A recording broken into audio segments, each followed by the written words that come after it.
पंचायती राज और अल्पसंख्यक कल्याण विभाग के मंत्री श्री ओम प्रकाश राजभर जी, समाज कल्याण विभाग के मंत्री श्री असीम अरुण जी, पिछड़ा वर्ग कल्याण विभाग के मंत्री श्री नरेंद्र कश्यप जी, अल्पसंख्यक कल्याण विभाग के राज्य मंत्री श्री मोहम्मद दानिश आजाद अंसारी जी, समाज कल्याण विभाग के राज्य मंत्री श्री संजीव गौड़ जी, अनुसूचित जाति जनजाति आयोग के अध्यक्ष श्री बैजनाथ रावत जी, यूपी सिडको के अध्यक्ष श्री वाईपी सिंह जी,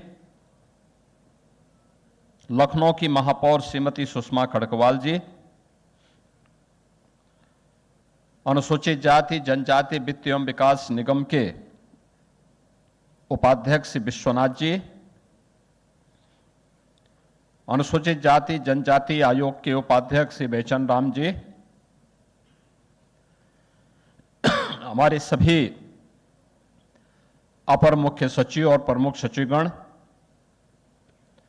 और उपस्थित हमारे सभी युवा साथियों, प्रदेश के अलग अलग स्थानों पर हमारे जो जनप्रतिनिधिगण हैं, छात्रगण हैं, उन सभी को मैं आज छात्रवृत्ति वितरण के आज के इस कार्यक्रम के अवसर पर हृदय से बधाई देता हूं, अपनी शुभकामनाएं देता हूं। यानी अगर इन सबको देखा जाए तो आज उत्तर प्रदेश में इस वित्तीय वर्ष का जो 2025 मार्च 2025 से मार्च 2026 की कल अंतिम दिन है, यानी अंतिम दिन का मतलब कल 31 मार्च है, तो इस वित्तीय वर्ष के अंत तक अब तक जो अभी हमारे समाज कल्याण विभाग के मंत्री कह रहे थे कि हम लोग 67 लाख बच्चों को ये स्कॉलरशिप उपलब्ध करवा रहे हैं और यह इसके साथ ही ये पूरी योजना इस वित्तीय वर्ष की यहां पे संपन्न हो रही है। यानी ये चीजें दिखाती हैं कि जब सेवा संवेदना का हिस्सा बनती है और किसी भी सरकार का लक्ष्य व्यक्ति नहीं, जाति नहीं, संप्रदाय नहीं, बल्कि सबका साथ और सबका विकास होता है, तो उसका परिणाम इसी रूप में होता है कि सबका साथ सबका विकास का आदरणीय प्रधानमंत्री जी का प्रेरणादायी जो मंत्र है वह कैसे बिना भेदभाव के सभी समुदायों को उस स्कॉलरशिप की स्कीम के साथ जोड़ता है। अनुसूचित जाति जनजाति के 100% छात्रों के लिए, पिछड़ी जाति के छात्र छात्राओं के लिए, सामान्य वर्ग के अति गरीब छात्रों के लिए और अल्पसंख्यक समुदाय के छात्रों के लिए पढ़ाई के लिए एक प्लेटफॉर्म उपलब्ध हो और उन्हें यह स्कॉलरशिप समय पे मिल सके, इस सरकार की मंशा पहले दिन से थी। हम लोगों ने पहले दिन से इस कार्रवाई को आगे बढ़ाने का प्रयास भी किया, लेकिन खामियां ढेर सारी थी। जैसे यहां समाज कल्याण विभाग के मंत्री ने आपके सामने कहा भी कि क्या स्थितियां थी। 2016-17 में समाजवादी पार्टी ने अनुसूचित जाति जनजाति के छात्रों की स्कॉलरशिप ही नहीं दी। स्कॉलरशिप नहीं देने का मतलब क्योंकि उन्होंने तब तक प्रदेश को इतना नोच डाला था, इतना लूट डाला था कि प्रदेश के खाते में पैसा ही नहीं था। और जो पैसा केंद्र सरकार से अनुसूचित जाति जनजाति के छात्रों के स्कॉलरशिप के लिए आई थी, उस पैसे को उन्होंने दूसरे समाजवादी पार्टी के कार्यों के लिए डाइवर्ट कर दिया था। और इसीलिए 17 में जब सरकार आई तो मुझे एक साथ 17-18 के साथ साथ 16-17 के भी बच्चों को एक साथ स्कॉलरशिप देनी पड़ी थी। और आज मुझे बताते हुए प्रसन्नता है कि अनुसूचित जाति जनजाति के छात्र हों, पिछड़ी वर्ग के जाति के छात्र छात्राएं हों, सामान्य वर्ग के गरीब छात्र हों या फिर अल्पसंख्यक समुदाय के छात्र, ऐसे 67 लाख छात्र छात्राओं को इस स्कॉलरशिप की स्कीम का लाभ प्रदेश के अंदर प्राप्त हो रहा है। मैं इस अवसर पर उत्तर प्रदेश के इन सभी छात्र छात्राओं को, जिन्हें आज ये स्कॉलरशिप की 4800 करोड़ रुपए की छात्रवृत्ति की योजना का लाभ प्राप्त हुआ है, इन सबको मैं हृदय से बधाई देता हूं।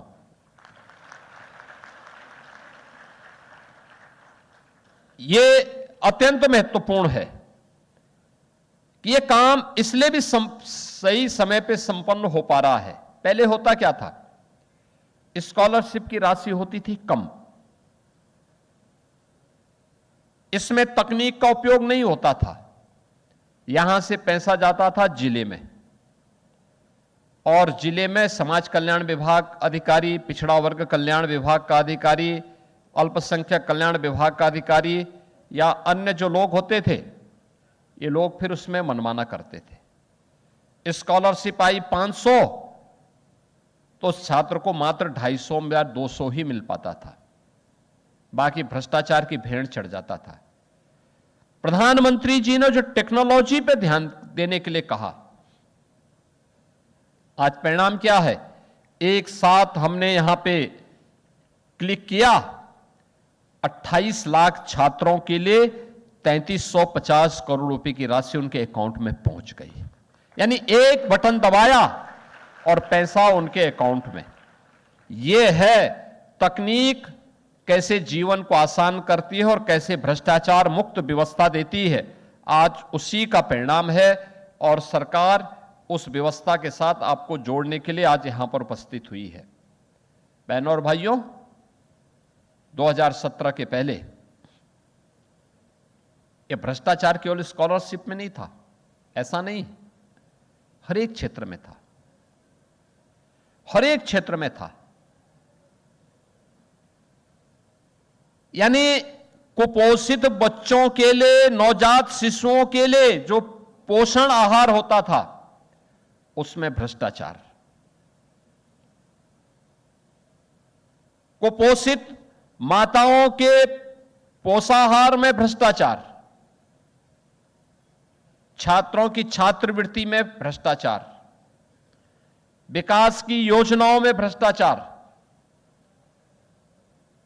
विभिन्न प्रकार की जो राष्ट्रीय पारिवारिक लाभ योजना से जुड़ी हुई योजनाएं हैं, उन सभी योजनाओं में व्यापक भ्रष्टाचार। मैं एक दिन समाजवादी पार्टी के अध्यक्ष पूर्व मुख्यमंत्री के एक बयान को मैं पढ़ रहा था। उन्होंने कहा सरकार जो है 1000 रुपये की पेंशन राशि क्यों देती है। उनके समय में ये राशि मिलती थी दिव्यांगजनों को 300 रुपये, और वह भी समय पे नहीं मिलती थी और उसमें भी भ्रष्टाचार होता था। 300 रुपये का मतलब 6 महीने में एक बार जाता था 1800 रुपया, और 1800 रुपये एक बार में जाता था तो उस गरीब को, केवल दिव्यांगजन को केवल 900 रुपया मिलता था। 900 रुपये इनके लोग सब चट कर जाते थे। ऐसे ही निराश्रित महिलाएं, जो अपनी विधवा महिलाएं हैं, उनको 500 रुपये की राशि मिलती थी। यह राशि 6 महीने में एक बार गई, 3000 रुपये गई। 3000 में से 1500 उसको मिलता था। 1500 समाजवादी पार्टी के गुंडे और समाज कल्याण विभाग के बाबू हजम कर जाते थे। वृद्धजनों के लिए जाने वाली पेंशन भी ऐसे ही जाती थी। 3000 रुपया गया 6 महीने में एक बार, और उसमें भी आधी राशि भ्रष्टाचार की भेड़ चढ़ जाता था। आज मैं कह सकता हूं उत्तर प्रदेश में हम लोग 1,06,00,000 निराश्रित महिला, वृद्धजनों दिव्यांग जनों को 12,000 रुपए सालाना पेंशन देते हैं और ये पेंशन की राशि उसके अकाउंट में जाती है, कोई कटौती नहीं होती है। कटौती करने वाले को मालूम है कि अगर वह इन गरीबों के हिस्से में डकैती डालेगा तो उसकी जगह जेल होगी और बाप दादों की भी कमाई की जो प्रॉपर्टी होगी ना, उसको जब्त करके गरीबों में बांटने का काम इस सरकार करेगी।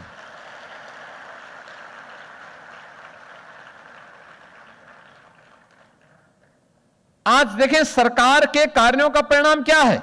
अभी आपने देखा होगा कि हमने राष्ट्रीय पारिवारिक लाभ योजना के अंतर्गत जिन परिवार के सदस्यों की आकस्मिक मौत हुई है उनको पेंशन भी दी और 30,000 रुपए की नगद राशि भी यहां उपलब्ध कराई जा रही है। अभी कुछ लोगों को यहां मंच पर एक सहयोग देने के लिए मंच पर बुलाया गया है और आज मुझे बताते हुए प्रसन्नता है कि आज के इस कार्यक्रम में हम लोगों ने ऐसे 43,334 परिवारों के लिए 100 करोड़ रुपए जारी किए हैं। 100 करोड़ रुपए केवल उनकी सहायता के लिए यहां से जारी हुई है। 25-26 में 1,36,000 से अधिक परिवारों को 412 करोड़ रुपए से अधिक की राशि प्रदान की गई है। पहले पैसा कहां जाता था हर व्यक्ति जानता है। 17 से अब तक 10 लाख से अधिक परिवारों को 3,039 करोड़ रुपए की से अधिक की राशि दी जा चुकी है। बहनों और भाइयों, जो मैंने पहले भी कहा, पहले ये राशि इन गरीबों को नहीं मिलती थी और क्योंकि चाहे वो बच्चों का सहायता हो, माताओं का राशन हो, गरीबों और वंचितों को मिलने वाली सरकार की कोई भी सहायता, ये सभी समाजवाद के नाम पे परिवारवादी लोग खा जाते थे, हजम कर जाते थे। गरीब को पता भी नहीं लगता था। उसके सामने भटकने और भूखों मरने के सिवाय, लाचार और हताश होकर के घूमने के सिवाय कोई दूसरा चारा नहीं था। सत्ता के संरक्षण में पलने वाले जो गुंडे थे वे समानांतर सरकार चलाते थे। गरीब की सुनवाई नहीं होती थी, वंचित की, दलित की सुनवाई नहीं होती थी। इनके द्वारा कहीं भी, उनके द्वारा कोई भी ऐसा कार्य नहीं होता था, उसका अपमान किया जाता था। समाजवादी पार्टी को 4 बार प्रदेश में सत्ता में आने का अवसर प्राप्त हुआ। एक भी दलित महापुरुष की, एक भी दलित संत की सामाजिक न्याय के लिए जुड़े हुए उन महापुरुषों के प्रति सम्मान का भाव इन्होंने नहीं रखा। श्री असीम अरुण जिस विधानसभा क्षेत्र, जिस जिले से विधायक चुने गए हैं, कन्नौज में बाबा साहब भीमराव अंबेडकर के नाम पर बने हुए मेडिकल कॉलेज का नाम उन्होंने बदल दिया था। हमारी सरकार आई, हमने फिर से उसका नाम बाबा साहब भीमराव अंबेडकर के नाम पर रखा।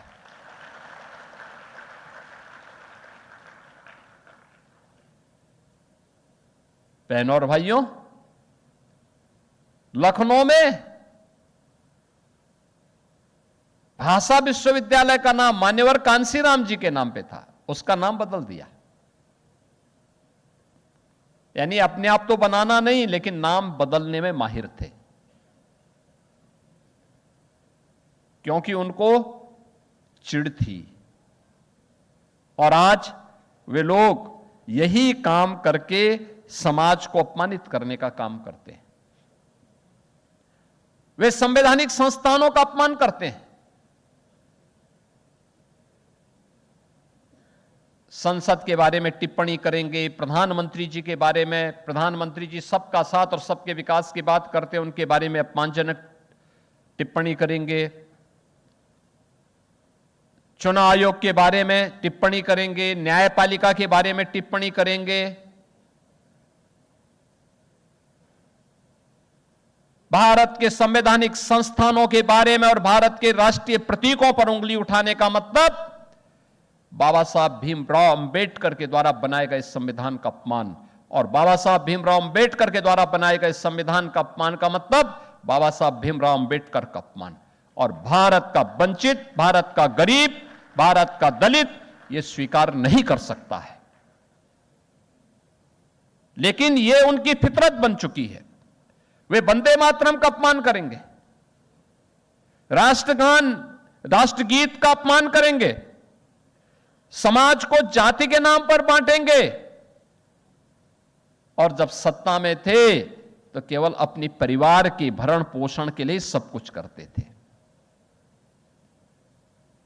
यह है समाज को बांटने वाले लोग, सामाजिक वैमनस्यता पैदा करके तुष्टीकरण के नाम पर राष्ट्रीय सुरक्षा के साथ खिलवाड़ करने का काम, और इनके काले कारनामों के कारण ही यह प्रदेश बीमार हुआ था, बीमारू राज्य बन गया था। इन नौजवानों के सामने पहचान का संकट खड़ा हुआ था। देश और दुनिया में कहीं जाते थे, पहचान के संकट के दौर से गुजरते थे, अपनी पहचान छुपाते थे। लेकिन अब मैं कह सकता हूं कि हमारा प्रदेश अब पहचान के संकट के लिए मोहताज नहीं है। दंगा मुक्त भी है, कर्फ्यू मुक्त भी है, बीमारी से मुक्त हो चुका है। अब यह भारत की अर्थव्यवस्था का एक ग्रोथ इंजन बन करके एक नई पहचान के साथ विरासत और विकास का एक नया मॉडल बनकर के उत्तर प्रदेश आज देश और दुनिया के सामने है। अब यहां पर प्लान नहीं होती है, अब लोगों के लिए रोजगार की संभावना है। आप सोचो, आज प्रातःकालीन सत्र में मैंने महिला और बाल विकास विभाग के 18,000 से अधिक आंगनवाड़ी और आंगनवाड़ी सहायिकाओं को नियुक्ति पत्र वितरण का काम किया है। 18,000 से अधिक, इतनी बड़ी राशि में। कल 665 इस नर्सिंग ऑफिसर्स को नियुक्ति पत्र दिया। इससे पहले 3 दिन पहले 1262 नर्सिंग ऑफिसर्स को हम लोगों ने नियुक्ति पत्र वितरण का काम संपन्न किया। ये लगातार रोजगार मिशन रोजगार के अंतर्गत बिना भेदभाव के हर नौजवान को नौकरी और रोजगार की संभावनाओं के साथ जोड़ना, और आज उसी का परिणाम हम सबके सामने यहां देखने को मिल रहा है। आज मैंने जो आपको बताया कि ये राशि हम लोग जो यहां उपलब्ध करवाने का काम कर रहे हैं, हर एक स्तर पर आज गरीब को उसकी सुविधा का लाभ मिल रहा है। मुझे याद है जब हमने मुख्यमंत्री सामूहिक विवाह योजना प्रारंभ की थी। मुख्यमंत्री सामूहिक विवाह योजना, आज जब मैं किसी गरीब बेटी की सामूहिक विवाह योजना में शादी होते हुए देखता हूं तो मुझे अच्छा लगता है। दहेज मुक्त शादी,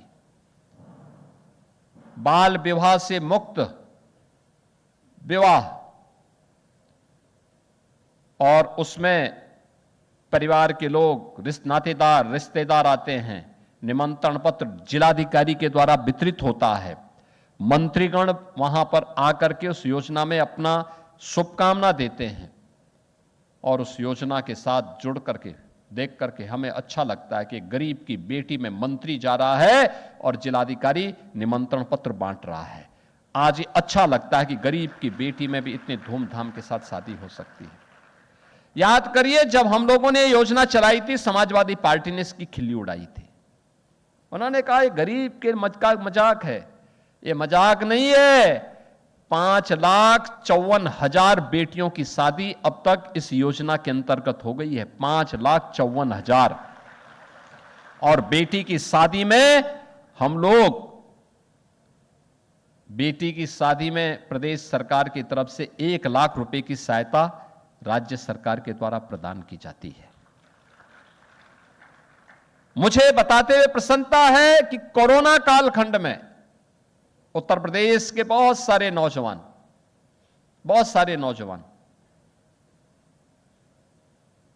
उत्तर प्रदेश के नौजवान कोचिंग के लिए दूसरे राज्यों में गए थे। लॉकडाउन लगा, परिवार में चिंता हुई, मुझे राजस्थान में यहां की बसेज भेजनी पड़ी उन बच्चों को सुरक्षित लाने के लिए, और तब हम लोगों ने अभ्युदय कोचिंग प्रारंभ किया था। अभी इसमें और कार्य किए जाने की आवश्यकता है। हर जिले में वर्चुअल भी और फिजिकली भी इस प्रक्रिया को तेज करने की आवश्यकता है। मेरा मानना है बहुत ही बेहतरीन इसके परिणाम आ सकते हैं, और भी अच्छे परिणाम आ सकते हैं। एक गाइड के रूप में, एक योजक के रूप में अभ्युदय कोचिंग को अपने आप को तैयार करना है, और इसके लिए समाज कल्याण विभाग को और मेहनत करने की आवश्यकता है, जिससे यूपीएससी की तैयारी करने वाला हो, Uttar Pradesh public service commission की तैयारी करने वाला हो, आईआईटी जेई का हो, नीट का हो, एनडीए का हो, सीडीएस का हो, किसी भी अन्य प्रतियोगी परीक्षाओं से जुड़ी हुई परीक्षा की तैयारी का मामला हो, उसका प्लेटफॉर्म अभ्युदय कोचिंग बने। हमने 2020-21 में प्रारंभ किया था, और मुझे बताते हुए प्रसन्नता है, आज निःशुल्क कोचिंग के माध्यम से 1,15,000 से अधिक अभ्यर्थियों को यह अब तक इस सुविधा प्राप्त हो चुकी है। काफी बड़ी संख्या में लोग इससे आगे बढ़ते हैं और इस योजना का लाभ प्राप्त कर रहे हैं। इसमें और मेहनत कर दी जाए तो बड़ी संख्या में लोग फिजिकली भी और वर्चुअली भी इस योजना का लाभ लेते हुए दिखाई देंगे। और इसमें तो हम लोगों ने कहा था कि हमारे जो नए अधिकारी चयन होकर के आते हैं, यूपीएससी से, Uttar Pradesh public service commission से, आईआईटी जेई से, नीट से, इन सबको हर दिन अपने जिले में 1 घंटे का समय इस कोचिंग के लिए देना चाहिए। वे दें, नई पीढ़ी को प्रशिक्षित करें, उसको प्रेरित करें, आगे बढ़ाएं। ज्ञान की परंपरा तो ऐसे ही बढ़ती है, आगे बढ़ेगी, क्योंकि अधिक से अधिक बच्चों का सिलेक्शन हो, एक स्वस्थ प्रतिस्पर्धा आगे बढ़े। और आज अभ्युदय कोचिंग को और अच्छा कार्य करने की आवश्यकता है। आदरणीय प्रधानमंत्री जी ने प्रधानमंत्री मातृ वंदना योजना में, इस योजना में भी 26-27 के लिए 525 करोड़ रुपए का प्रावधान किया है, और बेटी के जन्म लेने से लेकर के स्नातक तक की पढ़ाई के लिए भी हम लोगों ने पिछले 7 वर्ष में 26 लाख बालिकाएं इससे लाभान्वित हो रही हैं।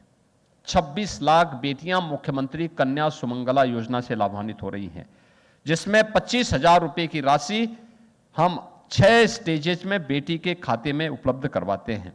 और मुझे बताते हुए कि हमने नए बजट में भी 400 करोड़ रुपए की व्यवस्था इस योजना के अंतर्गत की है, जिससे उन बेटियों को इस योजना के साथ जोड़ करके लाभान्वित किया जा सके। आज मुझे बताते हुए प्रसन्नता है कि सरकार ने नए बजट में ढेर सारे प्रावधान किए हैं। कामकाजी महिलाओं के लिए छात्रावास का निर्माण, लखनऊ, गौतम बुद्ध नगर, गाजियाबाद, इन सभी में 500 क्षमता की छात्रावास के निर्माण के लिए धनराशि उपलब्ध करवाया जा रहा है। मुख्यमंत्री श्रमजीवी महिला छात्रावास में मेरठ, प्रयागराज, गोरखपुर, कानपुर, झांसी, आगरा में 500 की क्षमता के लिए भी आधुनिक छात्रावास के निर्माण के कार्य किए जा रहे हैं, और इसके लिए भी धनराशि है। 2 करोड़ नौजवानों को स्वामी विवेकानंद युवा सशक्तिकरण योजना के अंतर्गत टैबलेट वितरण का कार्य, जिसमें 50 लाख नौजवानों को हम दे चुके हैं। शेष नौजवानों को इस राशि के वितरण के लिए भी इस बार हम लोगों ने इसमें 2,375 करोड़ रुपए इस बार के बजट में भी रखे हैं, और वह भी शीघ्र वितरण के कार्यक्रम आगे बढ़ने हैं। इसके साथ ही हम लोगों ने महिला उद्यमिता सशक्तिकरण योजना के अंतर्गत हर जनपद में एक उत्पाद, वन जनपद, वन डिस्ट्रिक्ट वन प्रोडक्ट के अंतर्गत वहां के प्रोडक्ट को डिस्प्ले करने के लिए और महिला उद्यमिता को बढ़ावा मिल सके, इसके लिए भी हम लोगों ने धनराशि की व्यवस्था की है। मुख्यमंत्री युवा स्वरोजगार योजना, युवा रोजगार के अंतर्गत भी हम लोगों ने धनराशि की व्यवस्था की है, और प्रत्येक जनपद में युवाओं की स्किलिंग के लिए और उनके एम्प्लॉयमेंट के लिए लौह पुरुष सरदार वल्लभ भाई पटेल एम्प्लॉयमेंट जोन, यानी ये स्किलिंग का एक वर्ल्ड क्लास सेंटर हर जनपद में बनेगा, जहां पे कोई भी नौजवान अगर रोजगार और नौकरी चाहता है वो उस सेंटर में जाएगा, उस सेंटर उसकी स्किलिंग भी करेगा, उसको एम्प्लॉयमेंट भी उपलब्ध करवाने का काम करेगा। इस पर भी प्रदेश सरकार ने कार्य प्रारंभ किया है और इस तेजी के साथ उत्तर प्रदेश के अंदर इस कार्यक्रम को हम आगे बढ़ाने का काम कर रहे हैं। डिजिटल एंटरप्रेन्योर योजना के अंतर्गत 8000 न्याय पंचायतों में महिला उद्यमिता को बढ़ावा देने के लिए डिजिटल उद्यमी तैयार करने का लक्ष्य रखा गया है, जिसमें जो भी डिजिटल एंटरप्रेन्योर न्याय पंचायत स्तर पर एक सेलेक्ट होगा। 8000 न्याय पंचायतें हैं, उन्हें 10 लाख रुपए तक का लोन ब्याज मुक्त और गारंटी मुक्त हम उपलब्ध करवाएंगे और वह वहां पर एक नए डिजिटल एंटरप्रेन्योर के लिए वहां पे नए रोजगार के सृजन में अपना योगदान देगा। और हमने सुनिश्चित किया कि 50% इसमें रिजर्वेशन महिलाओं के लिए होगा, महिलाएं इसमें नए उद्यमिता को आगे बढ़ाने का काम करेंगे। प्रदेश के अंदर मुख्यमंत्री युवा उद्यमी स्कीम के अंतर्गत अब तक हम लोग 1,40,000 युवाओं को 5 लाख रुपए तक का गारंटी मुक्त ब्याज मुक्त ऋण की सुविधा उपलब्ध करवा चुके हैं। यानी 1,40,000 नए युवा उद्यमी प्रदेश के अंदर पिछले 1 वर्ष के अंदर तैयार हुए हैं और हमारा प्रयास है इसको और मजबूती के साथ आगे बढ़ाने का काम हम कर सकेंगे। इस विश्वास के साथ आज यह जो स्कॉलरशिप की अंतिम किस्त आज जारी हो रही है, इस पूरे वर्ष भर में जिन 67 लाख बच्चों को इस सुविधा का लाभ प्राप्त हुआ है, मैं उन सभी को इसके लिए बधाई देता हूं और अपेक्षा करता हूं। याद करना, ये स्कॉलरशिप इसलिए कि आप और मेहनत कर सके। याद रखना, परिश्रम का कोई विकल्प नहीं हो सकता, कोई विकल्प नहीं हो सकता। परिश्रम ही आपको आगे बढ़ाएगा। स्कॉलरशिप उसमें एक संबल का काम कर रहा है। स्कॉलरशिप आपकी मंजिल नहीं है, आपकी मंजिल आपका परिश्रम है और परिश्रम से जो प्राप्त आपके अंक हैं वो आपको आगे की मंजिल में चढ़ाएंगे। अगर आपने, जो यहां पे हमारे मंत्री जी ने भी कहा है कि अगर आपने मेहनत में कोताही बरती, स्कॉलरशिप के पैसे का दुरुपयोग किसी अन्य कार्य के लिए किया, याद करना कि ये स्कॉलरशिप आपके अंक खराब होने पर, आपका परिणाम खराब होने पर स्वतः ही बाधित हो जाती है। इसलिए उस प्रकार की नौबत ना आने पाए। ये सरकार का संबल है आपको सपोर्ट करने के लिए, आगे बढ़ने के लिए, और उत्तर प्रदेश के युवाओं के लिए एक प्लेटफॉर्म है, अपने को राष्ट्रीय और अंतर्राष्ट्रीय मंच पर प्रस्तुत करने का एक माध्यम भी है, उस प्रतिस्पर्धा के योग्य बनने का एक माध्यम भी है। मैं इस अवसर पर इन सभी 67 लाख नौजवानों को जिन्हें इस वर्ष स्कॉलरशिप की सुविधा का लाभ प्राप्त हुआ है, उन सबको बधाई देता हूं, उन सब के प्रति अपनी शुभकामनाएं देते हुए अपनी वाणी को विराम देता हूं। धन्यवाद। जय हिंद।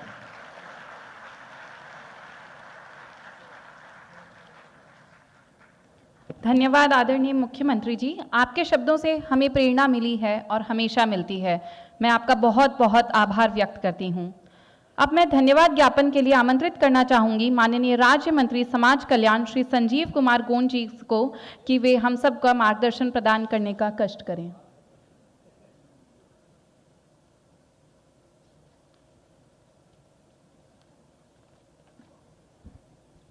बहुत बहुत धन्यवाद। आज छात्रवृत्ति एवं पारिवारिक लाभ, राष्ट्रीय पारिवारिक लाभ के कार्यक्रम के मुख्य अतिथि उत्तर प्रदेश सरकार के लोकप्रिय मुख्यमंत्री परम पूज्य योगी आदित्यनाथ जी, कार्यक्रम में उपस्थित पंचायती राज अल्पसंख्यक विभाग के कैबिनेट मंत्री माननीय ओम प्रकाश राजभर जी, कार्यक्रम में उपस्थित पिछड़ा वर्ग कल्याण दिव्यांग सशक्तिकरण विभाग के स्वतंत्र प्रभार मंत्री माननीय नरेंद्र कश्यप जी, समाज कल्याण विभाग के स्वतंत्र प्रभार मंत्री माननीय असीम अरुण जी, कार्यक्रम में उपस्थित अल्पसंख्यक मुस्लिम वक्फ एवं हज के राज्य मंत्री